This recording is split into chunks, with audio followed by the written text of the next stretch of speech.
Saudara-saudara, kalau ente nggak suka dengar suara azan, nggak suka dengar suara toa, ya jangan tinggal samping masjid, tinggal di hutan, betul, tinggal di kuburan, betul, tinggal di apartemen, betul. Bukan suara azan yang dikecilin. Ini syiar Islam.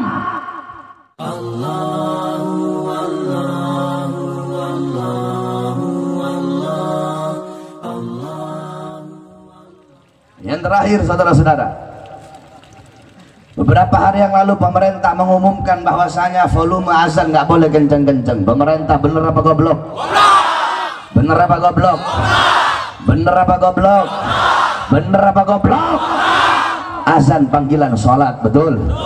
Azan panggilan sholat, betul. Azan panggilan sholat, betul. Udah tahu asal usulnya azan? Mau diceritain? Panjang. Nggak apa-apa, nggak apa-apa. Biar apa? Biar pinter. Ketika itu Nabi Muhammad bermusyawarah dengan para sahabat untuk menentukan panggilan sholat. Ada sahabat yang usul, ini saya singkat-singkat. Ya Rasulullah, bagaimana kalau panggilan sholat itu kita naikin bendera? Rasulullah nggak setuju. Bagaimana kalau pakai api? Kata Rasulullah, itu kayak orang Majusi. Bagaimana kalau pakai lonceng? Kata Rasulullah, itu kayak orang Nasrani. Bagaimana kalau pakai trompet? Itu kayak orang Yahudi. Tiba-tiba Abdullah bin Zaid berkata, ya Rasulullah, semalam aku bermimpi ada orang yang berkata, Allahu Akbar, Allahu Akbar, Allahu Akbar, Allahu Akbar, asyhadu an la ilaha illallah, asyhadu an la ilaha illallah, asyhadu anna Muhammadar Rasulullah, asyhadu anna Muhammadar Rasulullah, hayya 'alas shalah, hayya 'alas shalah, hayya 'alal falah, hayya 'alal falah, Allahu Akbar, Allahu Akbar, la ilaha illallah. Nabi pun menyetujui itu sebagai panggilan salat, sebagai tanda waktu masuk sholat, sebagai panggilan orang-orang yang masih berdagang agar menutup dagangannya, yang punya toko agar menutup tokonya, untuk bersegera kembali kepada Allah Subhanahu wa Ta'ala. Adapun iqamat, kalau iqamat itu adalah waktu tanda akan segera dilaksanakannya sholat. Nah, Nabi punya dua muazzin. Yang pertama Bilal ibn Rabah, yang kedua siapa? Ada yang tahu nggak? Siapa? Abdurrahman Mahrus. Yang kedua Ibn Ummi Maktum. Ya, Ibn Ummi Maktum. Nabi punya muazzin dua, subuh, duhur. Ya, subuh, duhur biasanya Bilal. Asar, subuh, duhur, asar Bilal. Maghrib, isya biasanya Ibn Ummi Maktum. Kalau nggak salah begini, kalau nggak salah kebalik.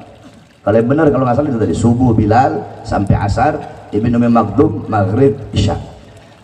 Nah, pertanyaannya, kenapa Nabi milih dua sahabat ini? Kalau mau bilang suaranya enak, banyak sahabat yang suaranya enak. Banyak sahabat yang suara enak. Kenapa Nabi pilih Bilal ibn Rabah dan Ibn Ummi Maktum?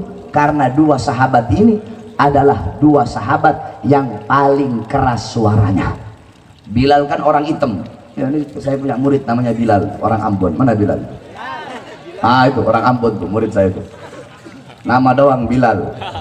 Cuma nggak pinter kayak sebenarnya Bilal tuh. Saya ganti namanya kemarin jadi Bilal tuh. Karena hitam makanya saya ganti Bilal. Orang hitam suaranya kencang-kencang. Ah, Nabi pilih Bilal. Kalau mau bilang enak, banyak sahabat suara yang enak.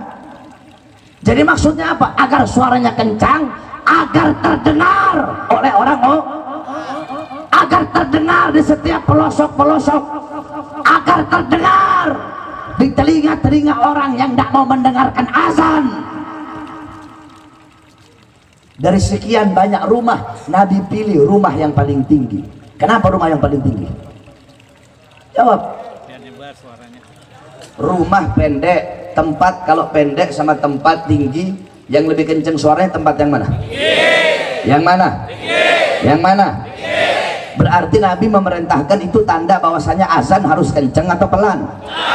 Kenceng atau pelan? Keras atau pelan? Keras atau pelan? Agar suara terdengar. Makanya Nabi pilih rumah yang paling tinggi sebagai tempat azan, saudara-saudara. Udah dikatakan dalam hadis, idza hadaratis shalah falyu'adzin lakum ahadukum. Apabila telah datang waktu salat, maka hendaklah salah satu dari kalian itu melakukan azan untuk sesama kalian. Idza nudiya lis-shalah, ketika ada panggilan salat, ketika ada panggilan salat, maksudnya apa? Ketika azan dikumandangkan, adbaras syaitan, setan lari terbirit-birit sampai terkentut-kentut. Itu setan kalau dia dengar suara azan. Berarti kalau yang nggak suka suara azan berarti apa? Kalau yang mau suara azan kecil berarti apa? Kalau pejabatnya suka pengen yang ngecilin volume azan, pejabat apa? Pejabat apa? Pejabat apa? Pejabat apa? Kalau ada ustadz, kiai, habib suka volume azan kecil biar gak kedengeran suaranya, berarti mereka itu siapa? Mereka itu siapa? Mereka itu siapa? Saudara-saudara, kalau ente nggak suka dengar suara azan, nggak suka dengar suara toa, ya jangan tinggal samping masjid, tinggal di hutan, betul? Tinggal di kuburan, betul? Tinggal di apartemen, betul? Bukan suara azan yang dikecilin. Ini syiar Islam. Oleh karenanya hati-hati, saudara-saudara. Sekarang volume azan dikecilin. Kemarin si Yusuf Kalla udah ngomong itu, yang satu itu, bahwasanya suara azan itu harus dikecilin karena mengganggu. Saya tanya, kalau azan mengganggu, apa dangdut ganggu tidak? Dangdut mengganggu apa tidak? Kalau kamu tidak suka dengan kebisingan kendaraan, jangan tinggal di pinggir jalan, betul? Kalau nggak suka dengan suara ombak, jangan tinggal di pinggir pantai, betul? Kalau nggak suka suara burung, suara monyet, jangan tinggal di tengah hutan, betul? Kalau nggak suka suara azan, jangan tinggal di pinggir masjid, jangan tinggal pinggir musola, tinggal sana di buah apa di tempat Cina-Cina sana, atau nggak pindah ke Amerika sana yang jarang ada suara azan. Di tempat-tempat orang-orang kafir saja masih terdengar suara azan. Ini Indonesia, negara yang mayoritas Islam, kok azan mau dilarang, kok suara azan mau dikecilin? Kami para pemuda-pemuda Islam tidak akan pernah kami biarkan pemerintah mengecilkan volume azan. Sekarang dikecilin, besok toanya dicopot, besok toa dicopot, besok masjidnya ditutup. Oleh karenanya kami bersumpah demi Allah, kalau sampai suara azan akan dikecilkan oleh pemerintah atau toa akan dilarang, maka panggilan hayya 'alas shalat akan kami ganti hayya 'alal jihad. Berperang di mana? Saya tanya, kalau sampai azan dilarang, siap perang? Siap perang? Kamu lihat saja nanti. Kalau memang betul azan dilarang, ya Allah, saya ini orang, kalau ngomong saudara-saudara, saya orang yang tidak takut dengan siapapun kecuali Allah dan orang-orang yang takut kepada Allah. Saya takut sama Allah dan saya takut kepada orang-orang yang takut kepada Allah Subhanahu wa Ta'ala. Oleh karenanya saya sampaikan kepada kamu semua, kalau sampai besok-besok azan dikecilin, besok-besok azan dilarang, tapi Allah, saya yang akan pimpin perangnya, saudara-saudara. Siap berperang.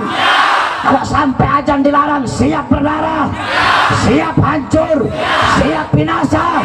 Allahu Akbar, Allahu Akbar, Allahu Akbar. Di sini masjid ada berapa? Yang dekat, paling dekat dari sini ada berapa? Ada dua. Mana? Belakang ada musola. Speakernya ada berapa? Ada berapa? 4. Besok tambah 4, bikin 8 speakernya. Saya yang suruh pasang. Kalau ada yang komplain, datengin. Kenapa?